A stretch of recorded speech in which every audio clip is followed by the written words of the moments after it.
ධර්මශ්‍රේණිට ප්‍රථමයෙන් තිසරණ සහිත පංචශීලය සමාදන් වෙන්නට නමස්කාරය කියන තුන් වතාව.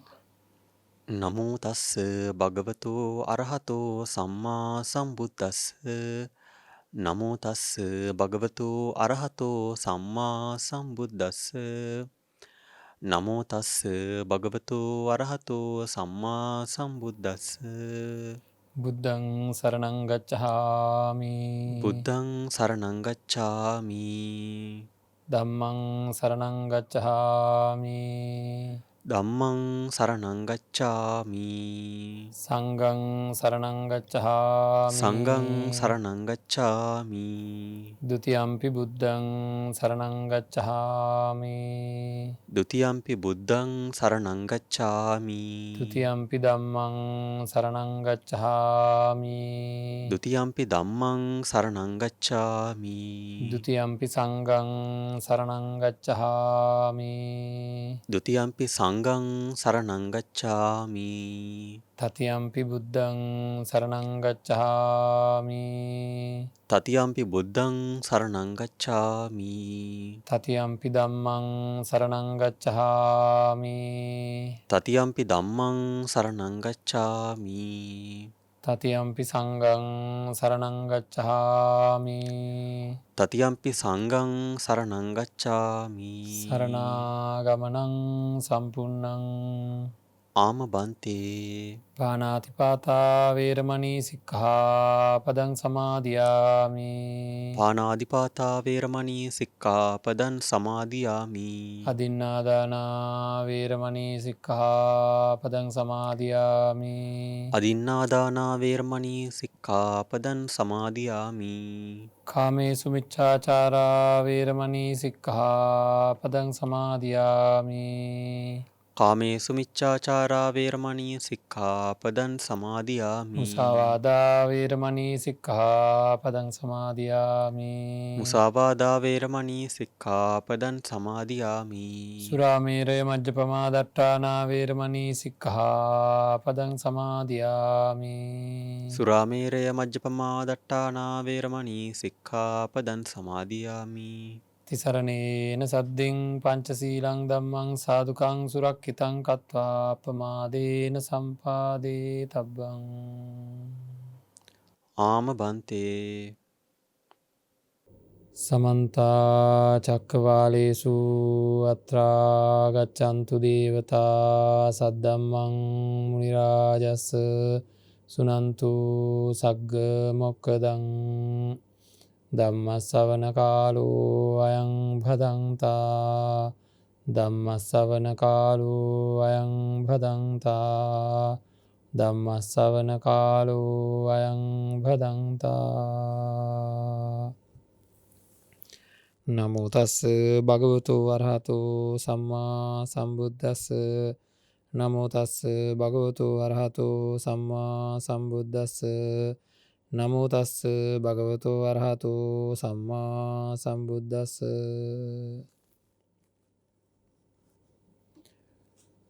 තණ්හාය ජායති සෝකෝ තණ්හාය ජායති භයං.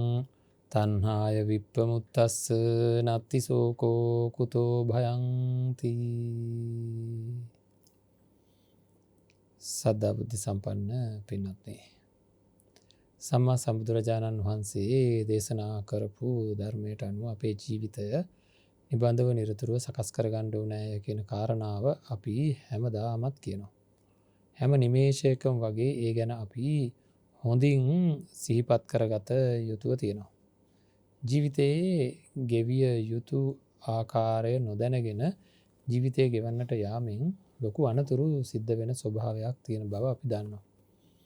ඒ මොකද අපේ හිතේ නොයෙකුත් ආකාරයේ පාපී ධර්මයන් ටික වර්ධනය වෙලා ඒවා දරුණු අපරාධ මට්ටමට පත්වෙන්න තියෙන ඉඩකඩක් තියෙනවා. ඒක සාමාන්‍ය ලෝකයේ ස්වභාවය. දරුණු අපරාධ මට්ටමට පත්වෙනවා කියලා කියන්නේ මේ අනිත් අයට කරන අපරාධ විතරක් නෙවෙයි, තමන්ට සිද්ධ වෙන අපරාධ සිද්ධ වෙන මට්ටමට පත්වෙන්න පුළුවන් කියලා කියන්නේ සංසාරික ජීවිතයේ ඉතාම භයානක තත්ත්වයකට පත්වෙන්නට පුළුවන්කම තියෙනවා පින්වත්නි. භයානක තත්ත්වයක් තිරිසන් වෙලා උපදින්න ප්‍රේත, භූත, අසුර ආදී තැන්වල උපදින්න පුළුවන්කම තියෙනවා. ඉතින් මේ ඔක්කොම ප්‍රශ්න ඇති වෙන්නේ අපි ළඟ තියෙන තණ්හාව. මම හැමදාම මතක් කරා මේ වැඩසටහන් මාලාව ආරම්භ කරේම අපි චතුරාර්ය සත්‍ය ධර්මය ගැන දීර්ඝ විස්තරයක් සිදු කරමින් ඒ කියන්නේ අපිට චතුරාර්ය සත්‍ය ධර්මය දැනෙන විදිහට අපේ මනස සකස් කරගන්න ඕන කියලා. දැන් අපි දිගටම දීර්ඝ වශයෙන්ම හැමදාමත් වගේ හැම වැඩසටහනකම වගේ හැම ධර්ම දේශනාවකම වගේ ওই කාරණාව කාලයක් තිස්සේ කියනවා මානසිකාරය සකස් කරගන්න කියලා. ඉතින් ඒක සකස් කරගන්න ආකාරය ගැනත් කතා කරනවා ගොඩාක් වෙලාවට. ඉතින් එහෙම තත්ත්වයක් උදා කරගන්න දැන් ඉතින් ආයවතාවක් ටික අසනීප තත්ත්වයන් නැති වෙමින් පවතිනවා. ඉතින් මරණය ටිකක් අතවනන ගතියක් තියෙනවා ආයසරයක්. දැන් ටික හැම දෙයක්ම වැඩි වේගෙන යන ස්වභාවයක් තියෙනවා. මේ පින්නත් අය දන්නවා.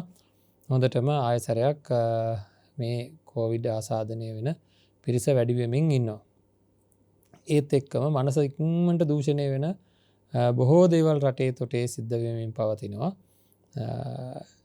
ඒ දේවල් වලදී ඉතින් හොඳ අවස්ථාවක් තියෙනවා මේ ඒ හැම වෙලාවකම විශේෂයෙන් තමන්ගේ කායික පිරිසුදුභාවය තියාගෙන විස බීජ වලින් තොරව ජීවත් වෙන්න ගන්න උත්සාහය වගේම මානසිකව තමන්ගේ පැත්තෙන් ඇති කරගත යුතු සියලුම ආරක්ෂාව සපයා ගන්න ඕන. මොකද මානසික පැත්තෙන් නම් කායික පැත්තෙන් නම් ඉතින් දරුණු ලෙඩ හැදිලා මේ කායිකව මරණයටපත් වෙන එක ඉතින් වළක්වන්න බෑ. මානසිකව හැබැයි මරණයට වැඩිය භයානක දෙයක් සිද්ධ වෙනවා. මරණය සිද්ධ වෙන වෙලාව ගත්තහම අඩුම තරමින් මේ අපිට ඒ මරණයෙන් බේරෙන්නට අවශ්‍ය කරන කොටසක් හරි කරගෙන තියාගත්තේ නැත්තම් මොකද්ද මේ කොටසක් කියලා කියන්නේ? මරණයෙන් බේරෙනවා කියලා කියන්නේ උපදින එක නැති වෙන එක. උපදින එක නැති වෙන්න ඕන කරන වැඩපිළිවෙලේ කොටසක් හරි සිද්ධ කරගත්තේ නැත්නම් ගැටලුවක් වෙනවා. අපි කතා කරා දැන් මේ හැම දෙයක් ගැනම අවධානය යොමු කරලා තියෙන වෙලාවේ මේ චතුරාර්ය සත්‍ය ධර්මයෙන් විසඳුම එන්නේ කොහොමද කියලා අපි මෛත්‍රී භාවනාව ගැන ගොඩ සාකච්ඡා කරා. අන්තිමට කර්ණීය සූත්‍රයත් සාකච්ඡා කරා. ඉතින් මේ ඔක්කොමත් එක්ක දැන් පොඩ්ඩක් බලන්න අර පළවෙනි තැනට ඇවිල්ලා තියෙනවද කියලා. තරහක් යනකොට ඒක දුකක් බවත් ඒකට හේතුව මොකක්ද? තරහට හේතුව මට තරහ එන්න හේතුව පැහැදිලිවම අපි දන්නවා මෛත්‍රිය ආදී ස්වභාවය. ඒ කියන්නේ මෛත්‍රිය මම වඩලා නැති බව සහ තව දෙයක් තියෙනවා විදර්ශනාව සිද්ධ කරලා නැතිකම. විදර්ශනාව හරියට සිද්ධ කෙරලා නම් තරහ යන්න එතන සත්ව පුද්ගල ස්වභාවයක් නැති බව තේරෙනවා නම් එතන තරහ යන්න දෙයක් නැහැ. වෛරී ස්වභාවයක් ඇති වෙන්න දෙයක් නැති වෙනවා. ඉතින් ඒක ගැන අපේ අවධානය යොමු කරන්න ඕනේ මේ වෙලාවේ ගොඩක්. එතකොට ඒත් එක්කම තරහක් ආපුහාම මේකට හේතුව මම එකක් මෛත්‍රිය වඩපු නැති එක, අනිත් එක ජීවිත ගැන අවබෝධයක් නැති එක කියන එක මතක් වෙලා මේ තරහ එන ස්වභාවය මගේ තුලින් අයින් කරන්න පුළුවන් කියලා ඒ වෙලාවේ මතක් වෙන්න ඕනේ. ඒ සඳහා භාවිතා කළ යුතු ධර්මතාවය මෛත්‍රිය වැඩිම විතරක් නෙවෙයි ආර්ය අෂ්ටාංග මාර්ගයම කියලා අදහසින් ඕන. ඕක තමයි අපේ වැඩසටහන් මාලාව ආරම්භ වෙනකොට තිබුණ මුඛ්‍ය පරමාර්ථය. ඒ කියන්නේ පළවෙනිම අදහස ඒක තමයි තිබුණේ. අපේ පින්නත් මොනම තත්වයක් යටතේවක්වත් Taman දූෂණය වෙලා නම් බෑ. ඒක අපි හැමදාම මතක් කරනවා. මොකද තරහ කියන එක අපරාධයක්. ඇත්තටම මම මේක කියන්නේ අනිත් වැරදි හොඳයි කියන එක නෙවෙයි. මේ අනිත් දේවල් හින්දා ඇත්තටම සමහර වෙලාවට දැන් කියනවානේ ආස්වාදයක් ඇත ආදීනවයක් ඇත කියලා. එතකොට අර බොරු ආස්වාදයක්, ඒ කියන්නේ බොරු කියලා කියන්නේ වැරදීමක් නිසා උපදනා වූ ආස්වාදයක් හරි විඳිනවනේ. ආ වැරදීමක් හින්දා දැන් අපි ඔකට කියන්නේ රත්තරන් මාලේ සහ ඉමිටේෂන් මාලා කතාවනේ. දැන් රත්තරන් මාලයක් හම්බුනහම තෑග්ගක් විදිහට රත්තරන් මාලයක් කියලා ලොකු සතුටක් එනවා. ඉමිටේෂන් මාලේ හම්බුනහම රත්තරන් මාලයක් කියලා රැවටුනොත් ලොකු සතුටක් එනවා. එතකොට ඒක බොහොම ටික වෙලාවයි තියෙන්නේ. හැබැයි ටික වෙලාවකට හරි රත්තරන් මාලයක් හම්බුනා කියලා සතුට එයා විඳිනවනේ පොඩ්ඩක් හරි. ඒක ඒ ටික හරි තියෙනවනේ අඩුම තරමේ. ඒක එහෙම හරි හිටියනේ. පස්සේ ලොකු දුකකට ඒක හේතු වෙච්ච එක වෙනම කතන්දරයක්. ඒ ටික හරි තියෙනවනේ. මේ තරහ කියන එකේ ඒකවත් නැහැනේ. තරහ හින්දා සතුටක් ඇති වෙන්නේ නැහැ කවදාකවත් කොතනකවත්. తాවකාලික සතුටක්වත් තරහ හින්දා නැහැනේ. එහෙනම් ඒක අපරාධයක් කියලා කිව්වේ මම. ඒකයි අපරාධේ තරහ ගිහිලා ඉන්නේ. මේ තරහ යන ස්වභාවය සම්පූර්ණයෙන්ම අපි නවත්වා ගත යුතුම වළක්වා ගත යුතුම අනිවාර්යෙන් වළක්වා ගත යුතු දෙයක් තමයි තරහ යන ගතිය තරහ යන ස්වභාවය කියලා කියන්නේ. ඒක ඉතින් ආය කියන්න දෙයක් නැහැ. ඒක අනිවාර්යයෙන්ම විය යුතු දෙයක්. ඒක හින්දා ජීවිතයට ස්වර්ණමය යුගයක් ඇති කරගන්න ඕනේ. ඒ කියන්නේ තමන්ට තේරෙන්න ඕනේ මගේ පැත්තෙන් තරහා එන එක දැන් අඩු වෙලා නැති වෙලා ගියා. දැන් ඊර්ෂ්‍යාව වෙන එක අඩු වෙලා නැති වෙලා ගියා. දැන් ක්‍රෝධය, වෛරය, මාන්නය කියන ඒවා අයින් වෙලා ගියා. අන්න එහෙමයි ස්වර්ණමය යුගය හදාගන්නේ. ඒ කියන්නේ තමනුයි තමන්ගේ පැත්තෙන් තමන්ගේ අවශ්‍ය කරන මේ කාරණාව සිද්ධ කරගන්නේ තමන්. එහෙම නැතුව වෙන කවුරක්වත් නෙවෙයි. ඉතින් අපේ පැත්තෙන් අපි උපරිම වශයෙන්ම උත්සාහ කරන්න ඕනේ. උපරිමයක් කොට උත්සාහ කරන්න ඕනේ මේ කියන සුවදායක තත්ත්වයට පත්වීමේ වැඩපිළිවෙල වගකීම තමන්ගේ පැත්තෙන් තමන්ට ඒ වගකීම තියාගන්නට උපරිම වශයෙන් උත්සාහ කරන්න ඕනේ. හොඳයි. කොහොම හරි දැන් අපි අර අතපය හතර කපනකොට මේ කිසිම විදිහකින් මේ තරහක්ෙන් නැති ස්වභාවයකට පත්වෙනවා කියන තැනට පත්සෙන්ඩ ඕන අපේ මානසිකත්වය කියලා අපි සාකච්ඡා කරන්නේ. මේ පින්නත් අයට මතක ඇති එහෙම සාකච්ඡාවක් තිබුණා මෛත්‍රී භාවනාව සිද්ධ කරන වෙලාවේ. ඉතින් එතෙන්ටම යන්න අපේ යන මාර්ගය පිරිසිදුව පේනෙන්නේ නැතුව ඇති තාම. ඒක හින්දම අපි චුට්ටක් බලමු. මෙතනින් එහාට අපි අනාත්ම සංඥාව කතා කරනවා කියලා මම මේ පින්නන්ත අයට කිව්වා. ඒක දීර්ඝ වැඩක්. ඒක ඊ타ත්ම ප්‍රබලව ප්‍රකටව කළ යුතු දෙයක්. ඊට ප්‍රථමයෙන් අපි අදහස් කරේ ටිකක් උනන්දු ඇති වෙන්න ඕනේ දවස් දෙකක් හරි අද දවසේ හරි අපි බලමු අපිට ඇයි අපි මේවා කරන්න ඕනේ කියන එකත් මේ ජීවිතේ තියෙන හිස් භාවය. මොකක්ද මේ ජීවිතය ඇයි අපි විදර්ශනා කළ යුත්තේ කියන එක හොඳට දැනෙන්න අපි චුට්ටක් අනිත් එක මේ පංච උපාදානස්කන්ධය බෙදිලා වෙන්වෙන්න අපිට පේන්න අපිට දැන් තේරෙන්න ඕනේ මේ රූප වේදනා සංඥා සංකාර විඥාන කියන මේ පංච උපාදානස්කන්ධය අපිට දැනෙන ආකාරයට බෙදා ගන්න. අර්ථ දැක්වීම වලින් බෙදාගත්ත හැකි ඒක නෙවෙයි අපිට දැනෙන ආකාරයට ඒ අර්ථ දැක්වීම ඔක්කොම අපි දැන් සාකච්ඡා කරලා තියෙනවා හුඟක් ඒවා. ඊට අමතරව අපිට දැනෙන්න ඕන පංච උපාදානස්කන්ධය මේකයි කියලා හොඳට බෙදිලා වෙන් වෙලා පේන්න ඕනේ. අන්න ඒක සඳහාත් අපි යම් ධර්ම කරුණක් සාකච්ඡා කරමු. ඒ ධර්ම කරුණ අපි සාකච්ඡා කරද්දී මේක අපේ ජීවිතයට එකතු වෙන්න ඕන. මම අර කලින් කියපු ආකාර හතරත් එක්කම තණ්හාවට හේතු වෙන අවිද්‍යාව බව තේරුම් අරගෙන හැම වෙලේම මෙන්න මේ පංච උපාදානස්කන්ධය කෙරෙහි තියෙන අවිද්‍යාව මාව අරගෙන ගිහිලා තියෙන තැන කොච්චරද කියලා බලන්න. එතකොට ඉතින් එක එක දේවල් එක හුරතල් වෙවි ඉන්නවා අපි මේ රූප වේදනා සංඥා සංකාර විඥාන කියවා අරගෙන හානේ සුබයි සුවයි සුන්දරයි මధుරයි ප්‍රියයි කියලා ඒවා හුරතල් කර කර ඉන්න ගතියක් තියෙනවා. ඒවත් එක්කම හැපි ඔහේ ඉන්න අනේ මට හම්බෙච්ච දේ ඒකනේ මේකනේ කිය ඉන්න ගතියක් තියෙනවා. පීඩාවට පත් වෙන ගතියක් තියෙනවා. පින්නද මේ පීඩාව හරීම පීඩිත දෙයක්. ඒ කියන්නේ මේවත් එක්ක පොර ඇල්ලීම මේවා එහාට එකක් කියවෙනවා මෙහාට එකක් කියවෙනවා දන්නවනේ. හරි අමාරුයි.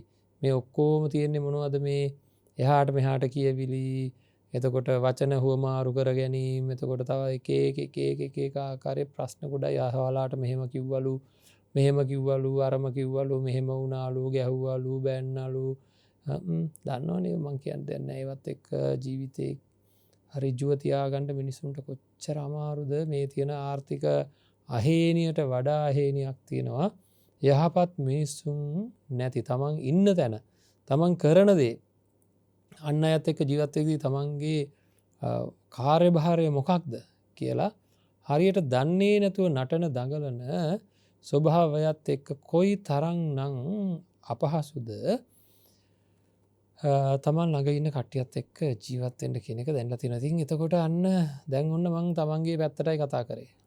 හරි ආසයි ඔහොම කියනකොට අපි ඔක්කොමලා මොකද ඇත්ත තමයි මේ මං කොච්චර හොඳින් ඉන්න හැදුවත් මට හොඳින් ඉන්නට නැහැ මේ අනිත් අය හින්දා මේ වගේ කියලා කියනවට හරි කැමති.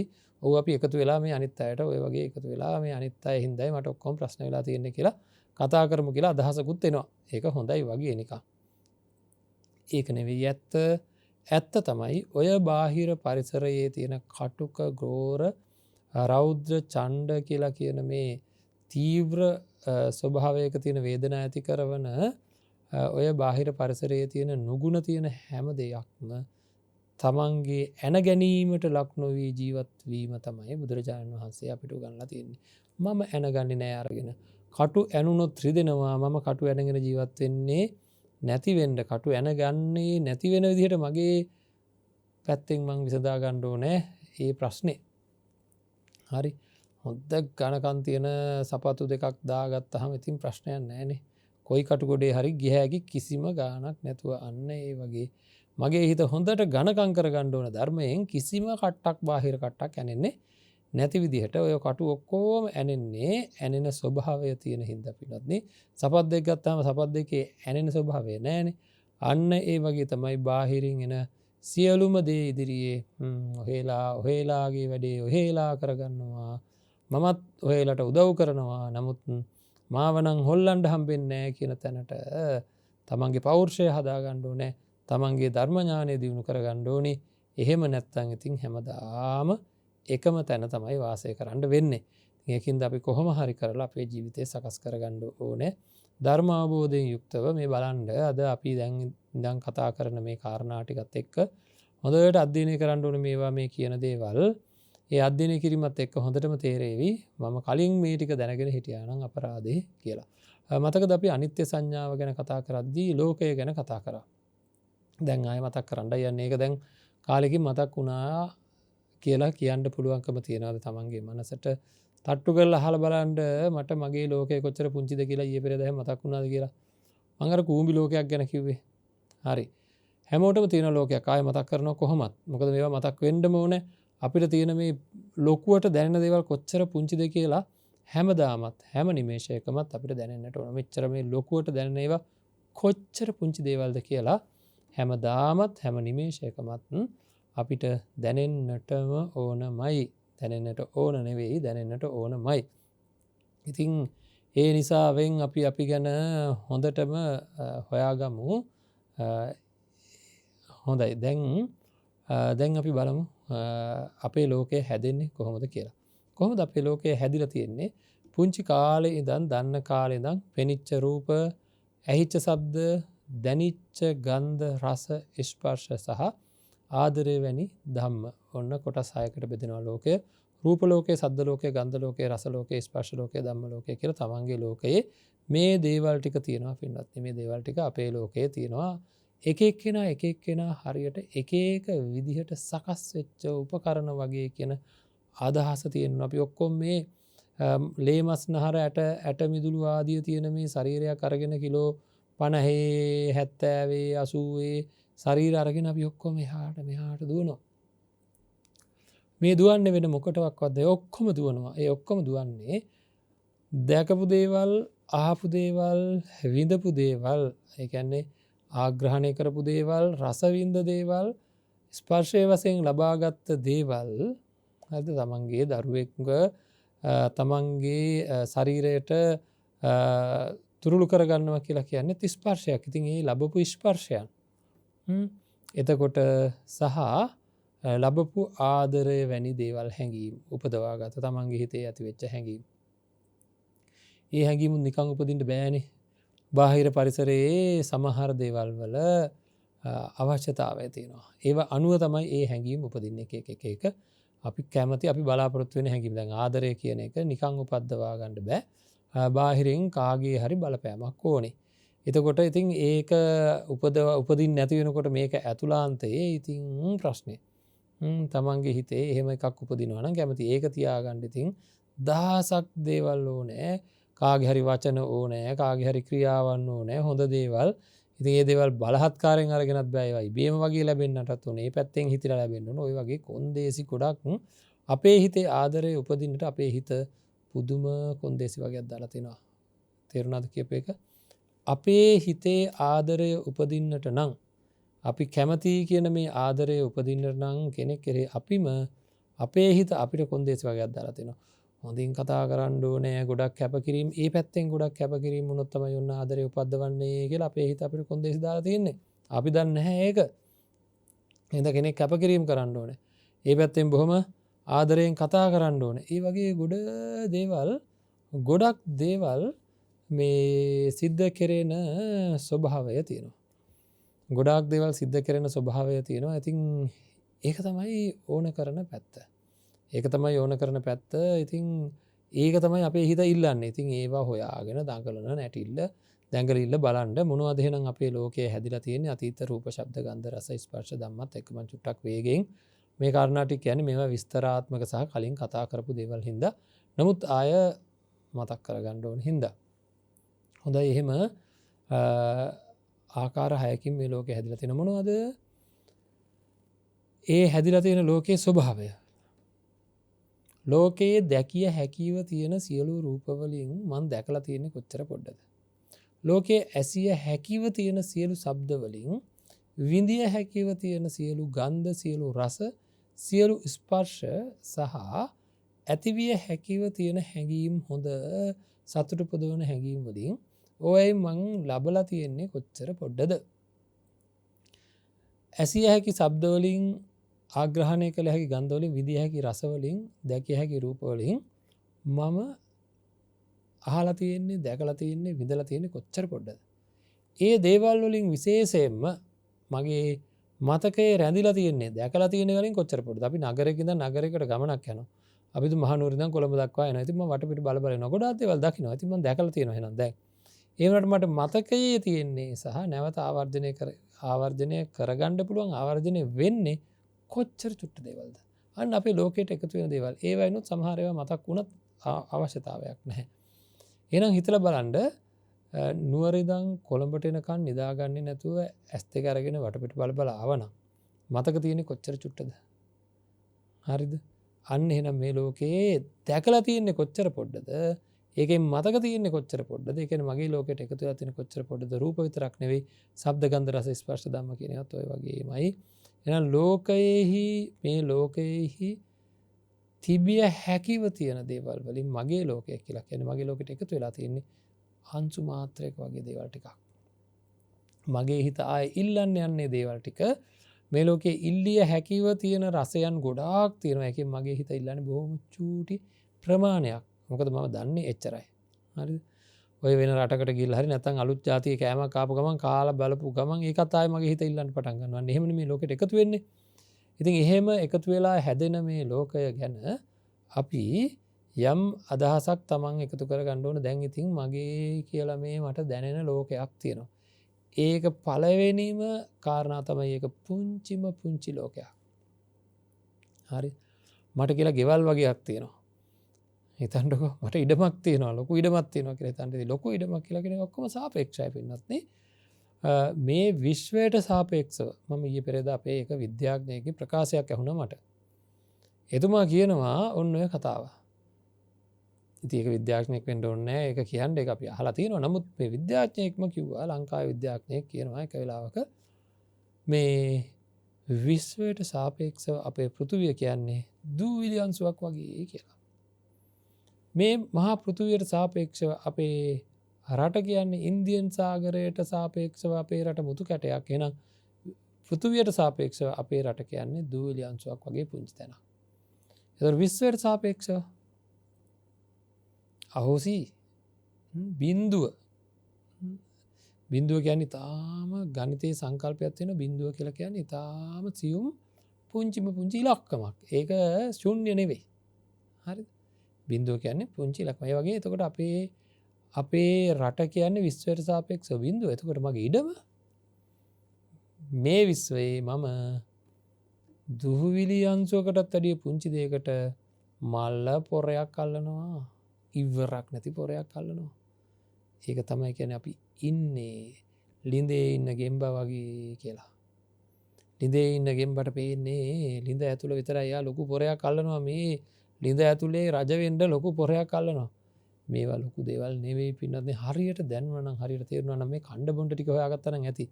කණ්ඩ බොණ්ඩ ටික තියෙනවා නම් තමන්ට ජීවත් වෙනකන් ඔන්න ඉතිරි වැඩ ටික ඔන්න විදර්ශනාවක් කරෙන්න වෙන නම් හම්බ කරලා එකතු කරලා ඇති පළක් නැහැ. නමුත් ජීවත් වෙන්න ඕන ටික එකතු කරගන්න ඕනේ.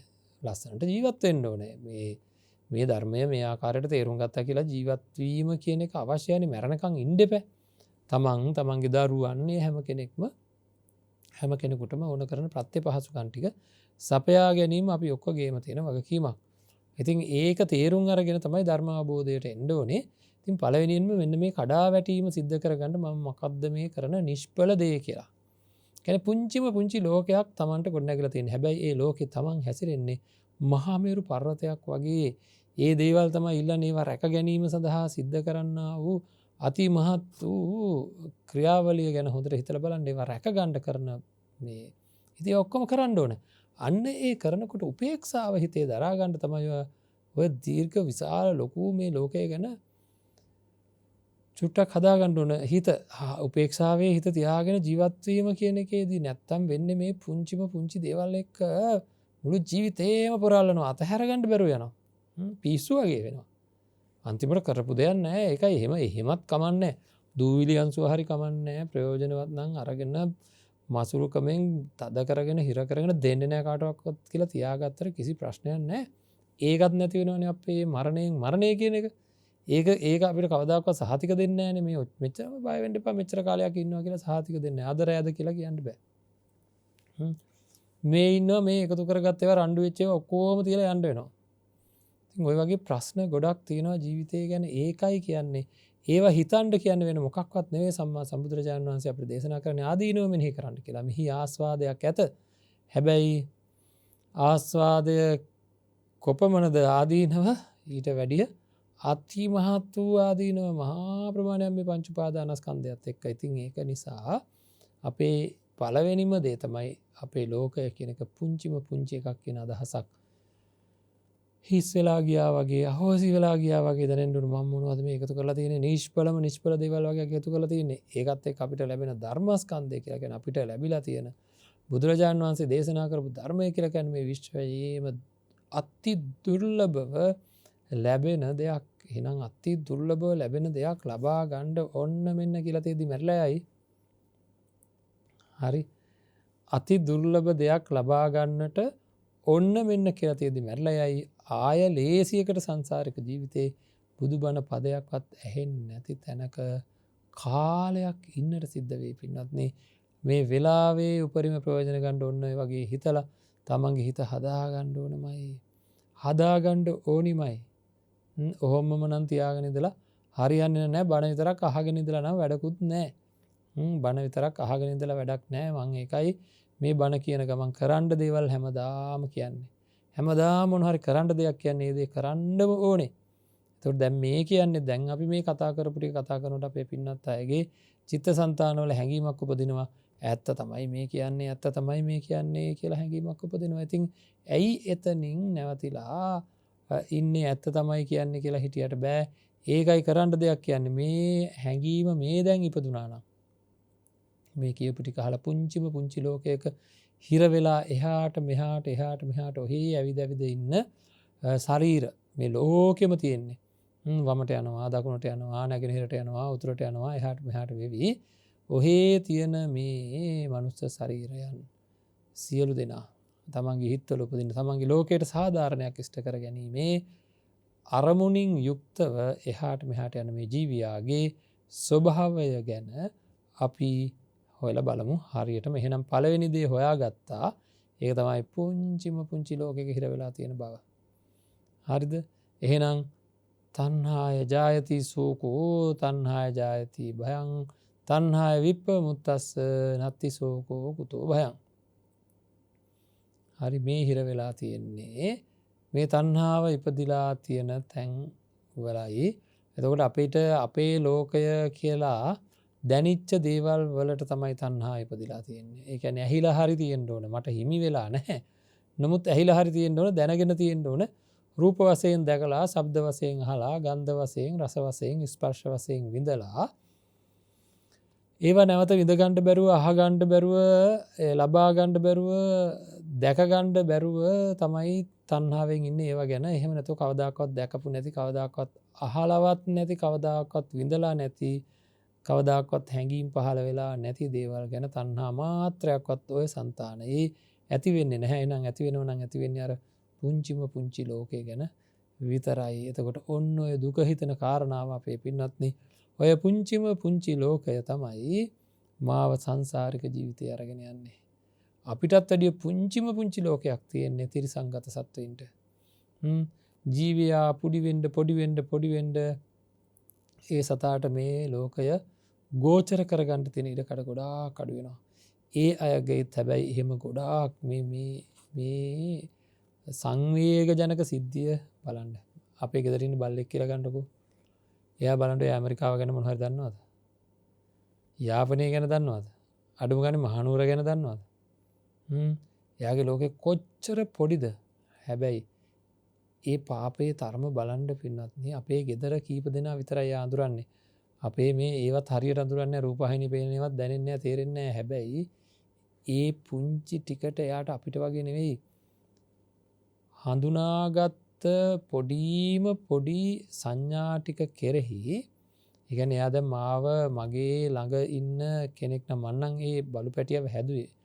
බලන්න අපිට එයාගේ තියෙන ආදරය කොච්චරද කියලා. ඒ කියන්නේ එයාගේ තුල අර චූටිම චූටි තැනකට ලොකු හැඟීමක් පහළ වෙනවා. ඒ කියන්නේ එයා ළඟ ලොකු අකුසල සිත් ලෝභී සිත් තද ලෝභී සිත් පහළ වෙනවා. ඒකයි එයා අර දැන් මිනිස්සෙක් එයාට සලකන කෙනෙක් එයාට ස්වාමියෙක් විදිහට දැනෙන කෙනෙක් ඉන්නවා නම් එයාව බලා ගන්නවා නම් යම්කිසි කෙනෙක් ආදරෙන් එයා කෙරෙහි ඒ කියන්නේ හැම වෙලේම එතන ඉන්න බලනවා. හැම වෙලේම එතන ඉන්න පුළුවන් එයාට. නිදාගන්නෙත් එයා ඉන්න තැනක වටපිට බලමින් සමහර වෙලාවට මම ඊයේ පෙරේදා දැක්කා ඇත්තටම එක මෝටර රථයක් පිටිපස්සේ ලුහු බැඳගෙන යන වැස්සේ වේගයෙන් දුවනවා මේ සතා. ඉතින් එහෙම සත්තු ඉන්නවා. එහෙම මම ඒ වෙලාවේ මගෙත් එක්ක ගිය කෙනෙකුටත් කිව්වා අන්න අර තණ්හාව තමයි අර ක්‍රියාත්මක වෙලා තියෙන බොහෝ විට ඔය දුවන්නේ මේ වගේ කාරණාවක් හින්දා නැත්නම් එයාට ඔය වගේ වේගෙන් දුවන්න හේතුවක් නැහැ කියලා. ඉතින් එහෙම ඇත්තටම එහෙම වෙච්ච අය ඉන්න මෝටර් සයිකලෙ පිටිපස්සේ වේගයෙන් දුවන අය මම දැකලා තියෙනවා. මේ ඕන තරම් මේ අතෝ දන්නවා ඇති. ඉතින් ඒක තමයි හරි අසාධාරණයක්. ඒ සතාට ලොකු පරාසයක් අපේ පරාසයත් බොහොම පොඩි ඊටත් වැඩි සියුම් පරාසයක් තමයි තිරිසන් සත්තුන්ට තියෙන්නේ. වේගුලක මීගුලක කොහේ හරි තැනක ඉන්න පුංචි සතා පවා තමන්ගේ ඒ වර්ගය ආභෝ කරලා ඒ සත්තුන්ව ආරක්ෂා කරගන්නේ කොච්චර දැඩි කැපකිරීමක් කරලාද කියලා බලන්න. මී අම්මා කෙනෙක් එතකොට ඒ වගේ කෙනෙක් පවා කොයිතරම් නම් සුනක දේනුවක් පවා කොයිතරම් නම් ඒ පැටවුන්ව කෙරෙහි තණ්හාව ඉපදිලා තියෙනවද? එයාලට තියෙන පුංචි පරාසය තුළ එයාලා දන්නේ නැහැ මේ තණ්හාව ඉපදිලා තියෙන්නේ කියලා. එයාලා මොකවත්ම දන්නේ නැහැ. ඉතින් ඒ වගේ භයානක ලෝකයක් අපිට උරුම වෙලා තියෙනවා. ඉතින් ඒකින්ද තමන්ට තේරෙන්න ඕන මෙහි තියෙන මේ අනර්ථකාරී ස්වභාවය සමස්තයක් විදිහට මේ සිද්ධිය දිහා බලන්න පුළුවන්කම තියෙන්න ඕන. ඒක හරිම වැදගත් දෙයක්. මේ සිද්ධ වෙලා තියෙන සිද්ධීන් හැම ජීවියෙක්ගේ තුළම මේ මානසිකාරයේ හේතු කොටගෙන උපදින ස්වභාවයන් ගැන සමස්ත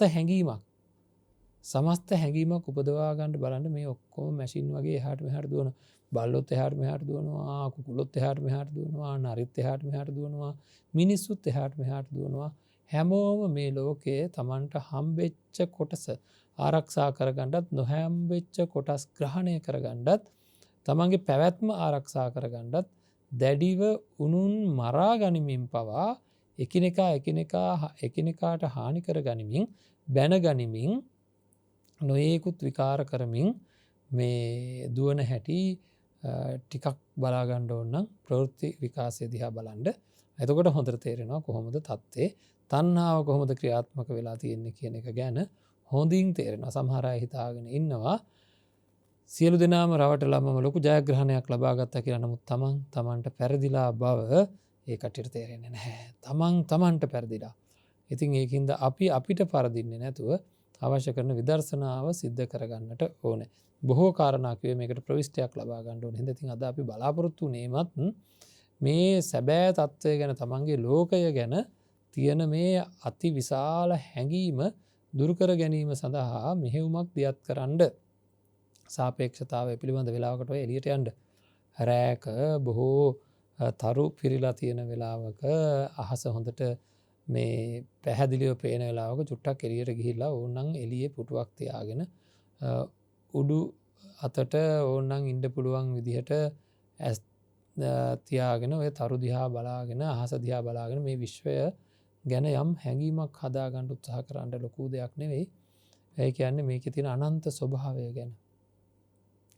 මේහි තියෙන අනන්ත ස්වභාවය ගැන කොච්චරනම් විශාලද මේ හැම එකක්ම ඔය දිලිසි පේන නිවෙනවා පත්තු වෙනවා වගේ පේන ඔක්කොම අපි වගේ සූර්යග්‍රහ මණ්ඩලවල් තියෙන සූර්යෝ. ඒ කියන්නේ අර එක දිගට පේන දිලිහෙන් නැතුව නිකන් හඳ වගේ එක නිවි පත්තු වෙන්නේ නැතුව පේන හැම එකක්ම ග්‍රහලෝක. ඉතින් මේ අය කොච්චර ජීවීන් සමහර විට ඇද්ද?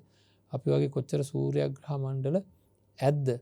ඒවා ඔක්කොම එකතු වෙලා හැදෙන ශීරපත කොච්චර ඇද්ද? මේ විදිහට මේ විශ්වය මොනතරම් විශාලද මං කොච්චර පුංචිද කියලා. ඒ වගේ දේවල් මෙනෙහි කරලා ඔය අපිට පේන්න තියෙනවනේ අපේ විශ්වයම පේන්න තියෙනවා. ඉතින් අහස දිහා බලපුවම අහස අනන්ත බව ලොකු හැඟීමක් ඇති කරගන්න ඕන දෙයක් ඒක. ඒ අනන්ත ස්වභාවය අපිට ඒ අනන්ත ස්වභාවය දැකීම ඒ ගැන අදහසක් තබා ගැනීම ඉතාම විශාල පරාසයක් පිළිබඳ ඒ වගේ තනි හැඟීමක් තබා ගැනීම තමන්ගේ තියෙන පුංචි බව තමන්ගේ ලෝකයේ පුංචි බව හොඳට දැනෙන්න ඕන. ඊට පස්සේ බලන්න ඕන මේ තණ්හාව ඉපදලා තියෙන මේ පුංචි ලෝකය කියලා. ඕක සිහියක් විදිහට හැම වෙලේම තියාගන්නට ඕනේ. එහෙම 100ක් විදිහට තියාගෙන දැන් තමන්ගේ ලෝකය ගැන බලන්න ඕනේ පුංචි විදර්ශනාවක් සිද්ධ කරගන්න. හොඳයි. දැන් එතකොට එහෙනම් ඔය හැඟීම උපදවා ගන්න උපරිම වශයෙන් මේ ලෝකයේ තියෙන පුංචි බව දැන් අපි බලමු අපේ ලෝකය අරගෙන තමන්ගේ ලෝකය අරගෙන පුංචි පරීක්ෂණයක් කරන්න ඒකේ ස්වභාවය මොකක්ද කියලා. මේ කාරණා ටික මම මේ විදිහට කියනවා හුඟක් අය අහලා තියෙනවා. අහපු අයට නැවත අහන්නටත් අහපු නැති අයට අලුතෙන් අහන්නටත් අවශ්‍ය කරන හින්දා තමයි අපි නැවත මේ පිළිබඳව මේ වැඩසටහන් මාලාවේදීත් සාකච්ඡා කරන්න බලාපොරොත්තු වෙන්නේ. අපේ ලෝකේ අපිට කොටස් දෙකකට බෙදන්න පුළුවන්. Tamanට උරුම වෙලා තියෙන දේවල් සහ උරුම වෙලා නැති දේවල්. දැන් ඔය පුංචි ලෝක ගැන කියන්නේ දැන් දැකලා මතක තියෙන දේවල් මේ ඔක්කොම. හරිද? එතකොට ඒ දේවල් ආයසරයක් ඔන්න කොටස් දෙකකට බෙදනවා. මට උරුම වෙලා තියෙන දේවල් සහ උරුම වෙලා නැති දේවල් කියලා. උරුම වෙලා තියෙන දේවල් සහ උරුම වෙලා නැති දේවල් කියලා කොටස් දෙකකට බෙදනවා. එතකොට උරුම වෙලා තියෙන දේවල් කියලා ගත්තහම ඒ දේවල් කෙරෙහි තමයි වැඩිපුර තණ්හාව අපිට තියෙන්නේ. මේ වගේ කොටස් දෙකකට බෙදපු ඒ වගේ දැන් අපි උරුම වෙලා තියෙන දේවල් වලට කියනවා මගේ දේවල් කියලා. අනිත් දේවල් වලට කියනවා මගේ නොවන දේවල් කියලා. මට උරුම වෙලා තියෙන දේවල් වලට අපි කියනවා මගේ දේවල් කියලා. එහෙම උරුම වෙලා නැති දේවල් වලට කියනවා මගේ නොවන දේවල් කියලා. කොටස් දෙකයි. ඔය කොටස් දෙකට අමතරව තව මොනවා හරි තියනවද මේ ලෝකේ කියලා අහුවොත් හුඟක් අය කියයි නෑ කියලා. හරිද? උරුම වෙලා තියෙන දේවල් වලට කියනවා මගේ කියලා. උරුම වෙලා නැති දේවල් වලට කියනවා මගේ නොවන කියලා. ඔය දෙකට අමතරව මොනවා හරි දෙයක් තියෙනවා නම් අන්න ඒ දේවල් තව තියෙනවද කියලා ඇහුවොත් ඒ වගේ දේවල් ඔක්කොමලා කියාවි නැහැ. එහෙමනම් ওই දෙක තමයි ඉතින් තියෙන උට වෙලෙත් එක්ක මගේ නොවන. හරි. වටපිට පේන තැනකට ගිහිල්ලා අපි අහනවා මෙහි තියෙන සියලු දේ ඔහෙට පේනවද? තව කෙනෙක් අහනවා. හරි. එහනම් මෙහි තියෙන සියලු දේ පේනවද කියලා අහනවා. අපි කියනවා ඔව් මෙතන තියෙන සියලු දේ පේනවා. හැබැයි මේ ඇහෙන් අපි තමයි මේ ඔක්කොම දේ බලන්නේ. හැබැයි මේ ඇහැ පේන්නේ නෑ. එතන තියෙන එක වස්තුවක් තමයි ඇහැ. ඉතින් ඇහැ පේන්නේ නෑනේ. අන්න ඒ වගේ මගේ නොවන කියලා කොටස් තුනකට බෙදෙන මේ ලෝකයේ මගේ සහ මගේ නොවන කියන දේවල් වලට අමතරව උන්නේ මම කියලා කියන දේකුත් තව තියෙනවා. එහෙනම් අපිට මේ ලෝකය කොටස් තුනකට බෙදා ගන්න පුළුවන්කම තියෙනවා. මොනවද? මම. ඊළඟට මම කියන කෙනාට අයිති දේවල් උරුම වෙලා තියෙන දේවල් ඒවල් වලට කියනවා අපි මගේ කියලා. හැම සත්වයක්ම මේ ලෝකේ ඉන්න ඔන්න ඔය කොටස් දෙක අල්ලගෙන ඉන්නේ. මම සහ මගේ සහ අල්ලගන්නට බලාපොරොත්තු වෙන සමහරට අල්ලගෙන ඉඳලා නැති වෙලත් තියෙන සමහර වෙලාවට අල්ලගන්න බලාපොරොත්තු හෙට අනිද්දා වෙනකොට තව කාලයක් යනකොට මේ පැත්තේ ගොඩට දාගන්නම්කෝ කියලා තියෙන මගේ නොවන දේවල්. එහෙනම් මම කියලා වෙනම හඳුනා ගැනීමක් අපේ ළඟ තියෙනවා. මගේ කියලා වෙනම හඳුනා ගැනීමක් තියෙනවා. මගේ නොවන කියලා වෙනම හඳුනා ගැනීමක් තියෙනවා. මේ තුන කෙරෙහිම අපිට යහමින් තණ්හාව උපදිනවා. ඔය තමයි ඔය අපි කිව්ව විශ්වයට සාපේක්ෂව දූවිලි අංශුවක් තරම්වත් නැති බිඳුව කියන තැනටම බිඳුවටත් වැඩිය පල්ලෙහා කියලා ඉතින් කියන්න බෑනේ. බිඳුව කියන සංකල්පයත් එක්ක ගත්තාම ඉතින් ඒ බිඳුවම කියලා කියන්න පුළුවන් තමන්ගේ ලෝකය ඔන්න කොටස් තුනකට අපි බෙදුවා. බෙදෙනවා ඕනම කෙනෙක්ගේ මම මගේ සහ මගේ නොවන ඔන්න ඔය ටික උස්සගෙන තමයි කට්ටිය දුවන්නේ. දිවිල්ල හැම තැනම දුවන්නේ ඔන්න ඔය ටික අරගෙන එක එක්කෙනා එක එක විදිහට නානත්ත් කායා නානත්ත් සංඥා කියලා බුදුරජාණන් වහන්සේ දේශනා කරලා තියෙන එකනේ. ඉතින් ඔක්කොම දුවනවා වේගවත් ගමනක ඉවරක් නැති වේගවත් ගමනක මේ දිවිල්ල ඔය මම මගේ සහ මගේ නොවන දේවල් වලට සාධාරණයක් ඉෂ්ට කර ගැනීමේ පරම අභිලාෂයකින් තමයි මේ දිවිල්ල දුවන්නේ. පරම අභිලාෂයකින් දුවනවා. ඉතින් එක එක්කෙනා එක එක අතට දුවනවා. ඉතින් දැන් අපි බලමු මේ තමයි අපේ තණ්හාවේ ක්‍රියාකාරීත්වය. තණ්හාව ගැන අපි දන්නවා. එහෙනම් දැන් බලන්න ඕන අපි තණ්හාව වැඩියෙන්ම තියෙන්නේ කොයි කොටසටද කියලා නිකන් බලන්නකෝ. කෙනෙක් මගේ නොවන ගොඩට තණ්හාව වැඩි ඒක නෙවෙයි හොයාගන්න හදන්නේ කියලා. හැබැයි මගේ නොවන ගොඩ මගේ පැත්තට දාගන්න තියෙන තණ්හාවට වැඩිය මගේ ගොඩ රැකගන්න තියෙන තණ්හාව ගොඩක් වැඩි පින්නත්. මගේ නොවන ගොඩටත් වඩා වැඩියෙන් තණ්හාව තියෙන්නේ මගේ ගොඩ ගැන. මගේ ගොඩටත් වැඩිය තණ්හාවක් තියෙන්නේ මම ගැන. හරිද? හැම කෙනෙක්ම බලන්නේ මාව රැකගන්න. පළවෙනි දේ මට සාධාරණයක් කරගන්න. ඒකින්ද මම කියන ගොඩ ගැන ලොකු තණ්හාවක් තියෙනවා. මගේ කියන ගොඩ ගැන යම් කිසි තණ්හාවක් තියෙනවා. යම් කිසි නෙවෙයි කල් ලොකු තණ්හාවක් තමයි. අර වැඩි ටිකක් හරි අඩුයි. ඊළඟට මගේ නොවන ගොඩ ගැන ඒත් තණ්හාව තියෙනවා. හැබැයි අර දෙකට වඩා වැඩි තණ්හාවක් තියෙන්නේ වැඩි තණ්හාවක් තියෙන්නේ මම කියන ගොඩට. ඒක පැහැදිලි ඇති හොඳටම දැන් දරුවන්ට එහෙම ගොඩාක් ආදරේ එක දවසක්වත් නොදැක ඉන්න බෑ කියලා හිතුණ අම්මා කෙනෙකුට චුට්ටක් සාධාරණව හිතලා බලන්න. හදිස්සියේ හරි හොඳ රැකියාවකට තමන්ගේ ගෙවල් වල ප්‍රශ්නත් විසඳෙන ආකාරයට ඊ타මත්ම යහපත් ආකාරයකට ඉන්න පුළුවන් විදිහට වසර 2කට විතර අවස්ථාවක් ලැබුණොත් විදේශ රටකට ගිහිල්ලා එන්න. එක දවසක්වත් දකින්න බෑ කියන දරුවන්ව ඔය දාලා යන්නේ. හරි. මුදල් ප්‍රශ්නයක් හින්දාම නෙවෙයි යනවා සාමාන්‍යයෙන් එහෙම යන්න පුළුවන් වෙනවා. ඊට පස්සේ ඔය ඉන්නවා සමහර විට එහෙම ගියාට පස්සේ ආපහු එනකොට එහෙ දාලා එන්න බැරුව දඟලන ගතියකුත් තියෙනවා. මේවා තේරුම් ගත්තොත් හරියට ඉන්න තැනක තැන ඇලෙන ස්වභාවය ඉන්න තැන තමන්ට සතුට උපදින තැන ඇලෙන ස්වභාවය තමයි මේ තණ්හාවේ ගතිය. ඉතින් ඒවා ගැන අපිට තේරුනොත් හොඳට අපි හුඟක් වෙලාවට මේ යම් කිසි අවිනිශ්චිත තැනකට එනවා පින්නත් නේ. මොනවත් එක්කද මම මේ වැටලිලා තියෙන්නේ කියලා යම් කිසි අවිනිශ්චිත තැනකට එනවා. ඉතින් අන්න ඒක තමයි අපේ පැත්තෙන් අපි ඇති කරගන්න ඕන ක්‍රියාවලිය. හරි. ඇති කරගන්න ඕන ක්‍රියාවලියන්නේ ඒකයි මේවා තේරුම් ගන්න. හොඳයි දැන් එහෙමනම් අපි දැන් මේ කොටස් තුන වෙන් කරගන්න ඕනේ. මම මගේ නොවන කියන කොටස් තුන අපේ ලෝකයේ තියෙන මේ කොටස් තුන වෙන් කරගන්න ඕන. මේ වෙන් කර ගැනීම සඳහා අපි මේ වෙන් කර ගැනීම හෙට දවසේ සිද්ධ කරනවා. නමුත් මේ වෙන් කර ගැනීම සඳහා අවශ්‍ය කරන සාධකයක් අද දවසේ කියලා දීලා ඉන්නටයි සූදානම් කරන්නේ. හෙට දවසේ වැඩසටහන අපි ආරම්භ කරනකොටම මේ වෙන් කර ගැනීම සිද්ධ කරන්නටයි සූදානම් කරගෙන ඉන්නේ. ඒතර මොකක්ද මේ සාධකය? මේක සම්පූර්ණ කුලකයක් නම් අපි මේ කියන එක සම්පූර්ණ ගොඩක් නම් එතකොට මේ ගොඩවල් තුනට බෙදනකොට මේකේ ගොඩවල් දෙකට පොදුවේ අයිති වෙන කිසිවක් මේ ලෝකේ නැහැ.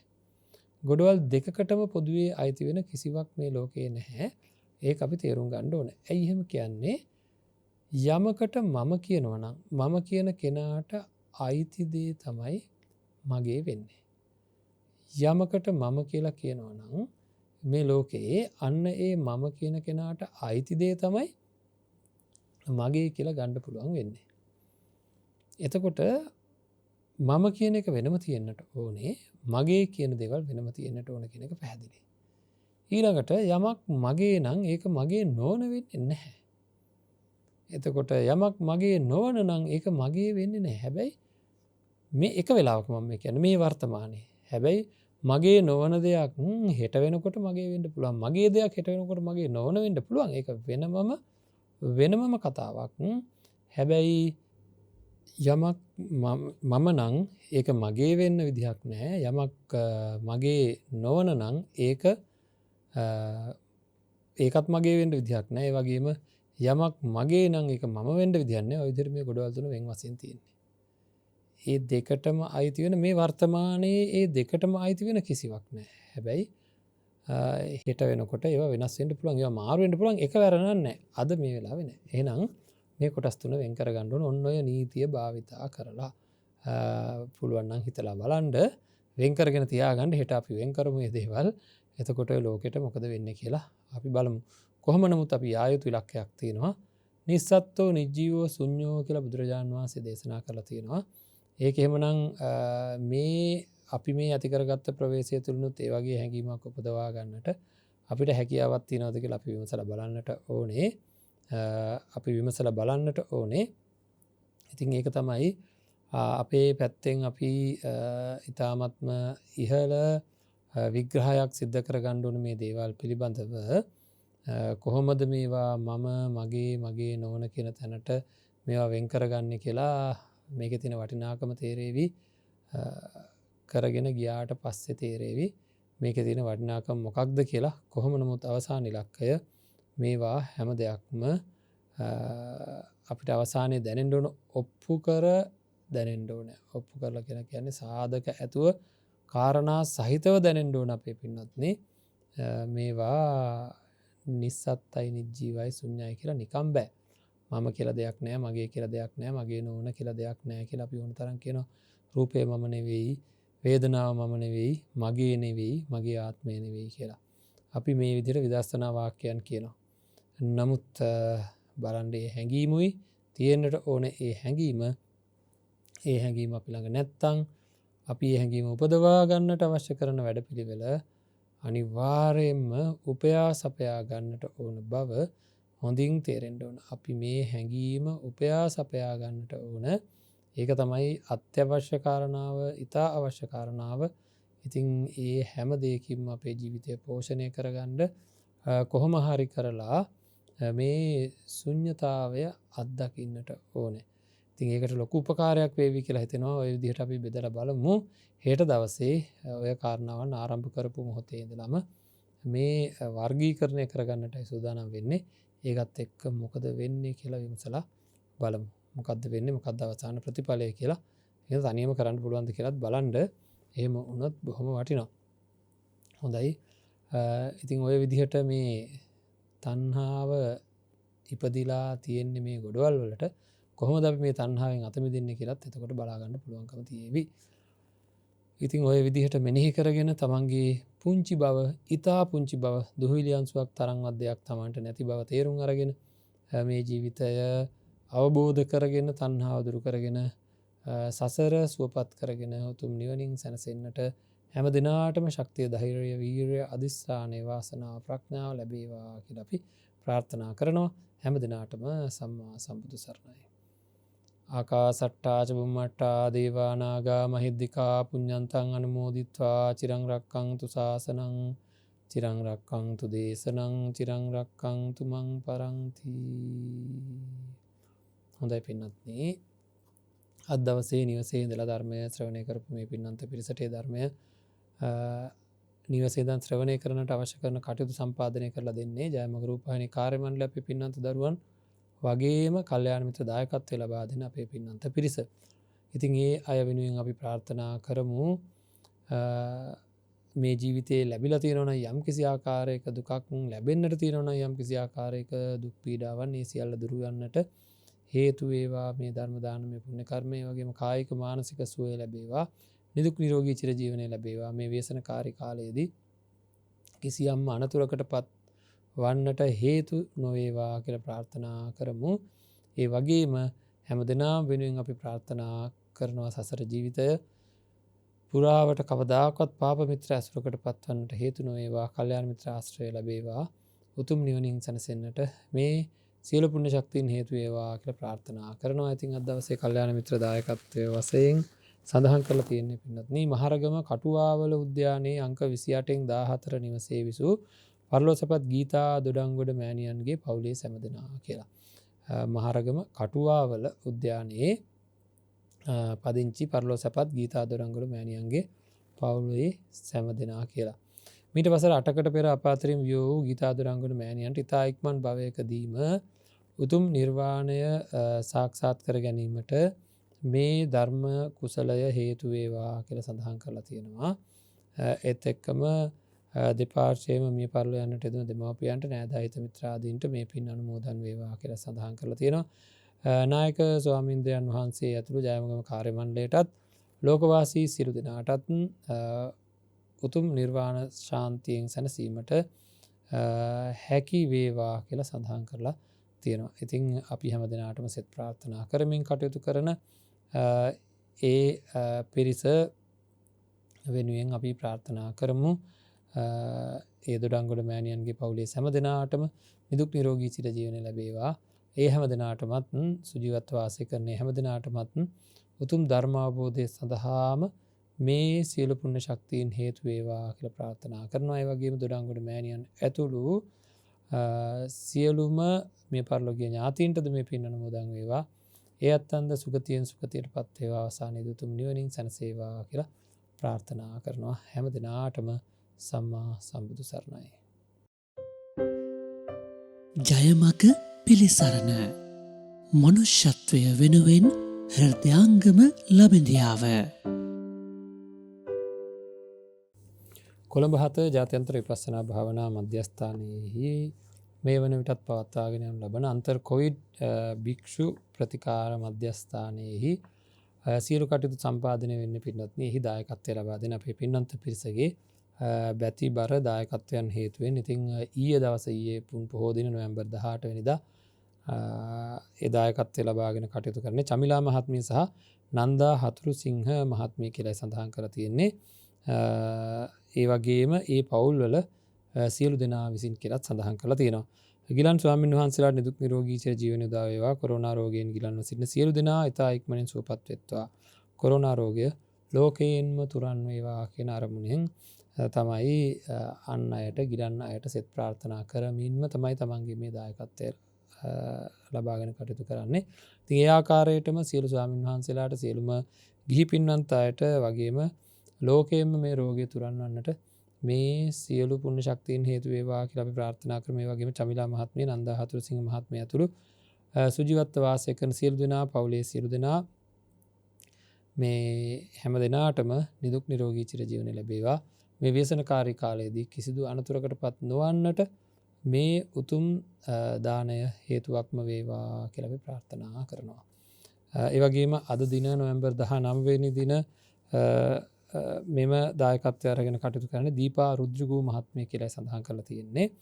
දීපිකා රුද්‍රගූ මහත්මිය සහ මෑණියන් අමරා කෝට්ටයාරච්චි සහ කුමුදු ගුණසේකර